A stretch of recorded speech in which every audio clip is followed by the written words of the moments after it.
In war, blood clings to guns, uniforms, even helmets.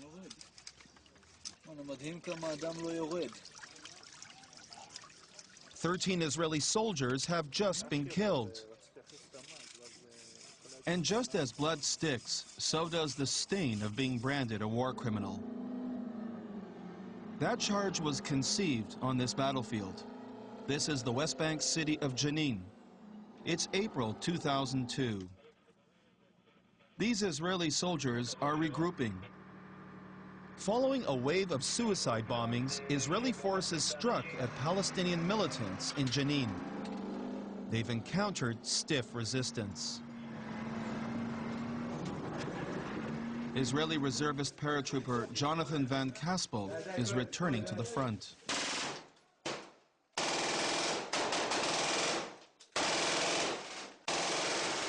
His friend tapes the battle. With journalist barred entry to Jenin, this is one of the only visual records of the fight.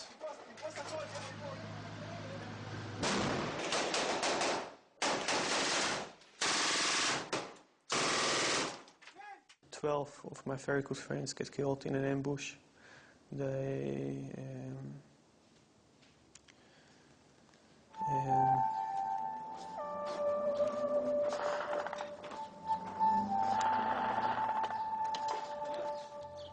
It's very difficult.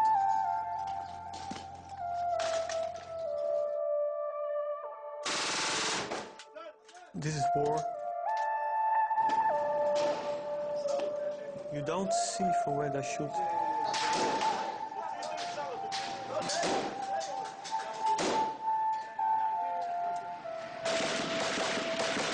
Muntasser and his men are among the Palestinian fighters who are shooting back. One of his men captured the battle on videotape from the Palestinian perspective. We were going to fight. We were united fighters. Whenever the soldiers started shooting at us, we responded and shot at them. Our feelings towards the martyrs is to protect their sacrifice, to protect their blood. This is urban warfare. The fighters' videos tell the story. When it ended, many British and European news agencies described a different story. Israeli soldiers like Jonathan Van Kaspel were accused of committing massacres. Homes destroyed and many dead. The Palestinians call it a massacre. A monstrous war crime has finally been exposed. We are talking here about a massacre and a cover-up of genocide. It all proved to be wrong. UN and Human Rights Watch commissions concluded there was no evidence to sustain claims of massacres. I think that's probably right. Prominent American jurist Alan Dershowitz has written the case for Israel.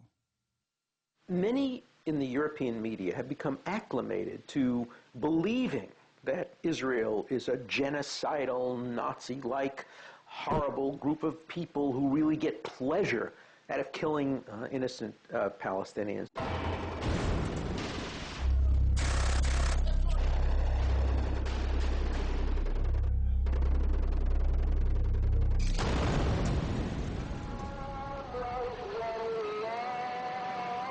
This was the epicenter of the Battle of Jenin. This is where the hardest fighting took place.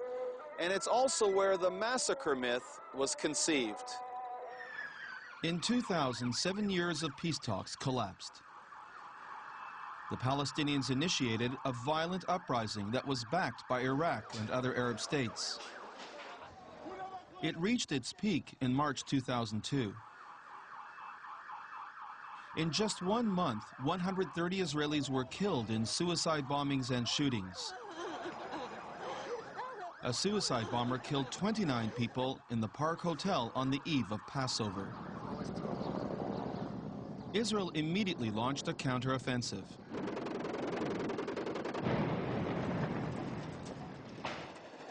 It invaded West Bank cities.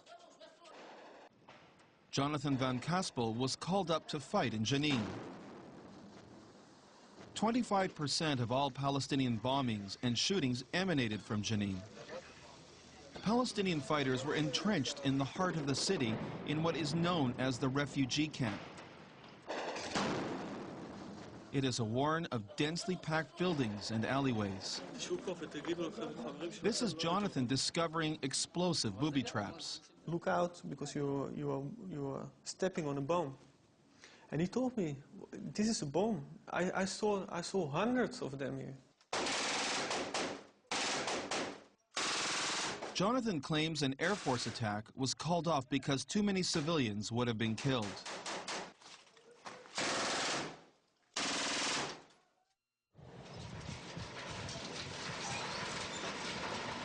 To finish the job, the military sent in armored bulldozers. They literally crushed the last holdouts.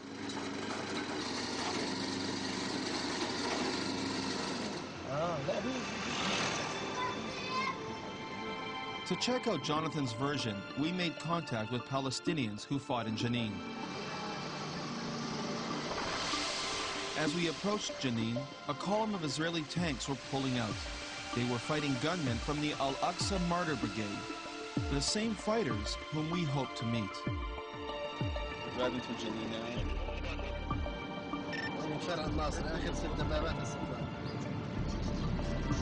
We are told to follow a black car. The vehicle takes us to a hideout in the city. We meet Muntasser and his friends from the Al-Aqsa Martyr Brigades. Thank you for coming. Appreciate it. One of them is slightly wounded from the fighting earlier in the morning. Muntasser confirmed his men were well entrenched in the refugee camp, while Jonathan and his unit were moving in. We knew very well our camp, our streets, the alleyways. We had an advantage in this battle. It was difficult for the enemy, and that obliged them to use air power and tanks to shell us. We fought hard.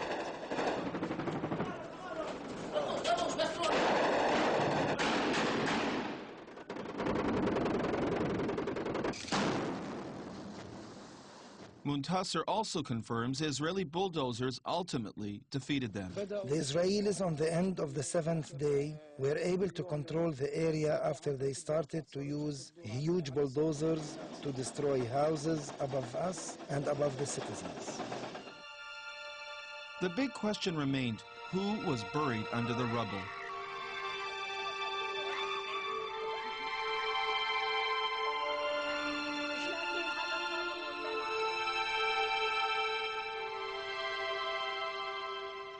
I have mothers calling me, speaking about missing their daughters, their sons. I have husbands missing their wives. I have parents missing their grandparents. The number that we have been told to us throughout the West Bank incursions, 500. But I'm afraid to tell you that they have been doing a lot of cover-up. The BBC was billboarding the massacre story without journalistically digging deeper to really see what was under the destruction.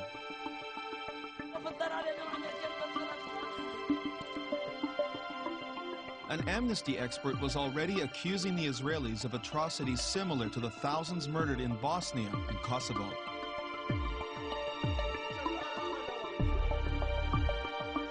But when the UN uncovered the truth, it was clear that out of 45,000 residents in Jenin, 26 were killed. It was less than the 29 Israelis killed in one suicide bombing at the Park Hotel a couple of weeks earlier. The massacre headlines had already reached millions around the world. The European press has demonized Israel, and I believe that they actually see Israel engaging in these actions because they view these events not objectively but through the prism of a predisposition.